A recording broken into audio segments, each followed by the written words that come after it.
Hi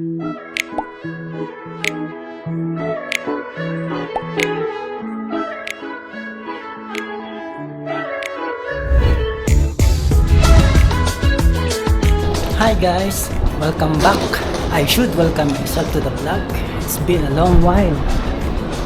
I'm now heading to the airport. Ayan, with my bag. Today is my flight at 7 p.m.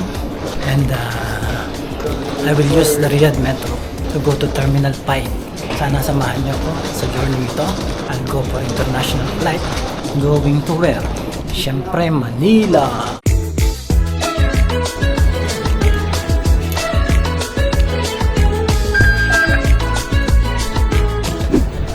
Now go to CAFD using the pub from the King Abdullahpay, not reaching the King Abdullahpay National District Station. Sa Sabic lang tayo, bababa, Sabic Station, and then na-transfer tayo or ako sa Yellow Line. It's nice to be back in my vlog. Been a long while. Wow, sana hindi busy.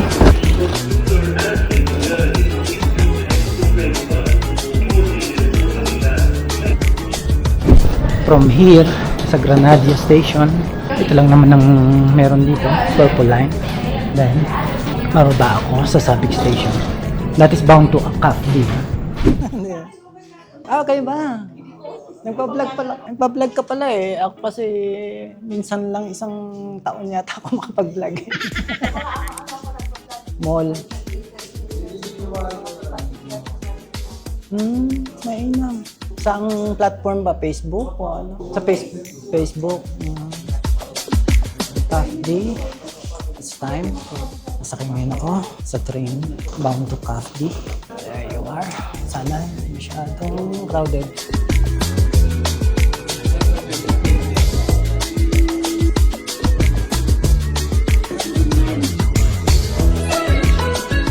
Para tayo sa Sabic Station. Just one station away from Granada. Time now 17.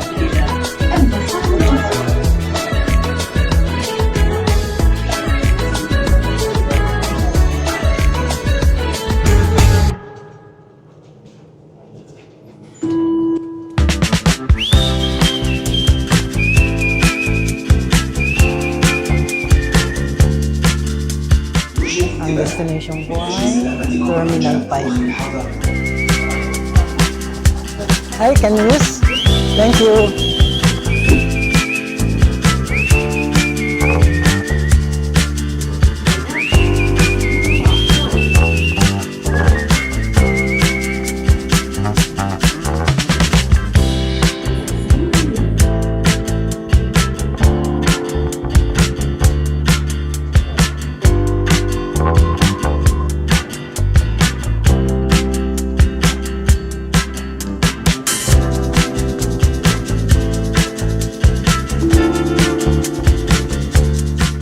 Just arrived at Terminal 5.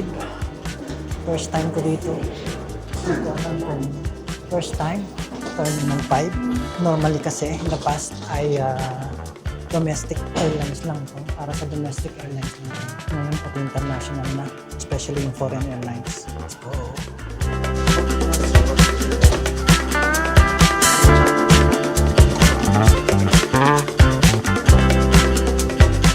I'm check. 6:40 p.m. para sa aking 7 p.m. flight. I think I need to move a little bit faster. Let's go!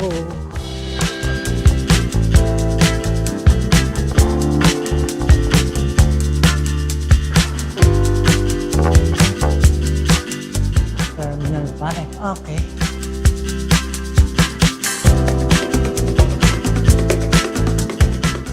Hanapin natin ang PR655.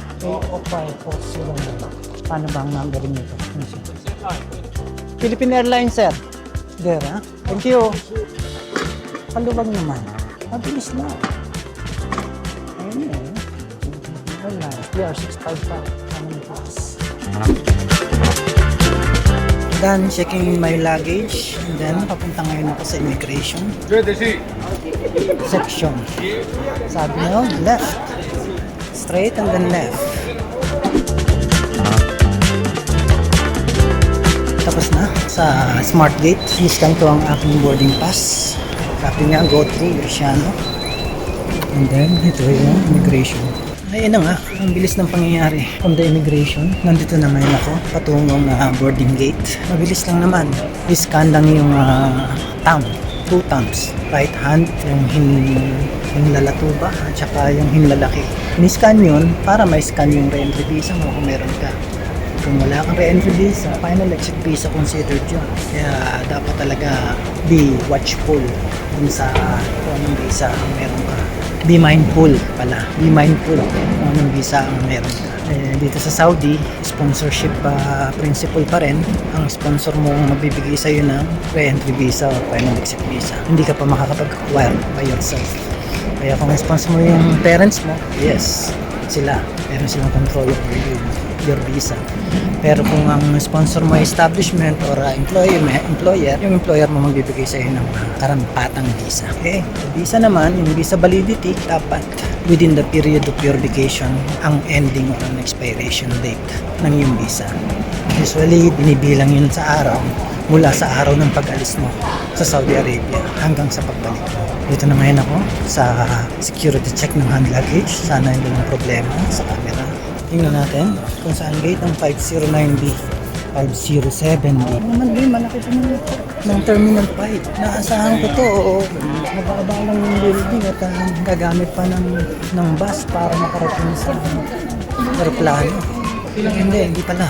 Mali ako talaga ng tao. Pero minsan, pag ina-underestimate mo ang bagay-bagay, dahil ang 509B ay 507AB6A, so papaganon, increasing in that area. 509B is over there. Using my CP for this video. Maganda siya. Yung kasing horizontal camera, kasing horizontal footage ng action cam ay binabawal sa akin doon. Pagpasok ko pa lamang sa check-in luggage area, check-in counter area. Ito ba bakit babawal? Samantala itong cellphone camera okay naman. Ang pagkakaiba, kakapag-video ka naman. So, 509B, approaching sa 508A na tayo. Ako pala, hindi pala kayo.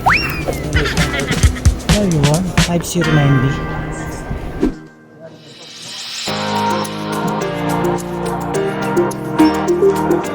So, to wrap up my boarding procedure or check-in procedure, to wrap up my check-in procedure, dumating ako ng airport, handa na ako sa check-in counter ng airline.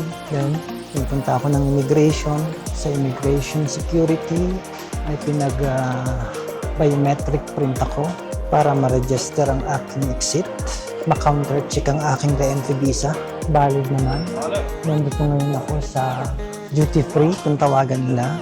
Looking for some perfume. Mabilis naman.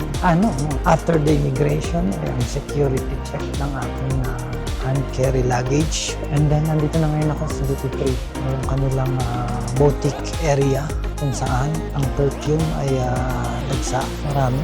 Pati mga luggage bags, or luggages, or luggage. Suitcase pala. Pupunta ako ngayon sa boarding gate. Sa boarding gate na 509B ay nandun sa boarding gate. Nandito na ako sa boarding gate 509B.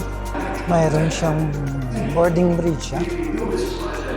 Unlike yung sinasabi ng iba na kailangan pang mag-couch at na kailangan pang mag-bus para makarating sa aeroplano. Hindi ko na kailangan. Dahil dito, ang air bridge o kaya air boarding bridge ay available.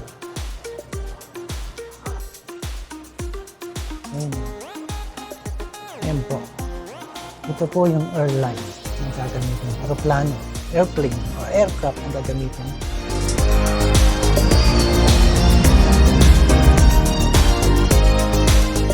Time now is 6:30. Hanggang ngayon ay hindi pa nag-boarding para sa 6:55 p.m. flight. Delayed ang flight. 7:20.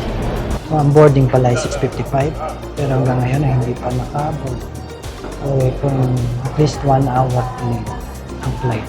Pero yung aircraft ay nakahanda na, magdi-disembark na, maglilinis, at ang crew for departure flight ay kasama na namin na naghihintay for boarding. Stay put, let's wait for the boarding. Ayan siya. Ladies and gentlemen, TR 655 bound for Manila.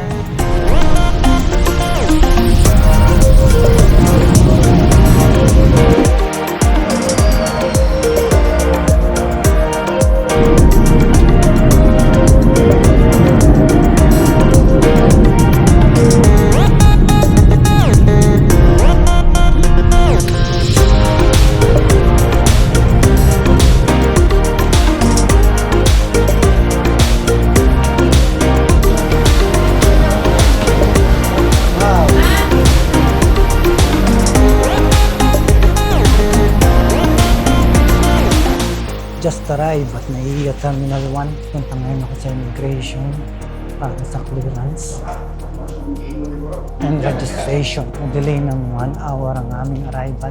Time now is 11:30 a.m. Okay naman, generally safe and secure. Paalala sa mga pasahero, ang travel po ay kailangan for the arrival registration. Immigration security check is done. In-scan ang aking passport sa electronic gate at in-register ang aking facial photo. Nandito ngayon ako sa baggage claim area, carousel number 2, para i-claim ang aking check-in luggage. Medyo madami ang i-claim, maraming pasahero ang PR 655. Paalala lamang sa mga pasahero na mag-a-arrive sa Manila, kinakailangan po nating rehistro ang ating arrival registration or arrival information sa etravelgov.ph.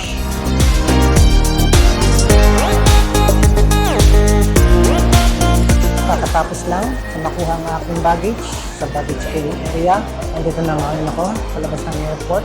Papalabas ng airport. Hahanapin ko ang Grab, ride-hailing app. And para makauwi na, thank you for joining me until this point, guys. And I hope to see you in the next vlog. Bye-bye!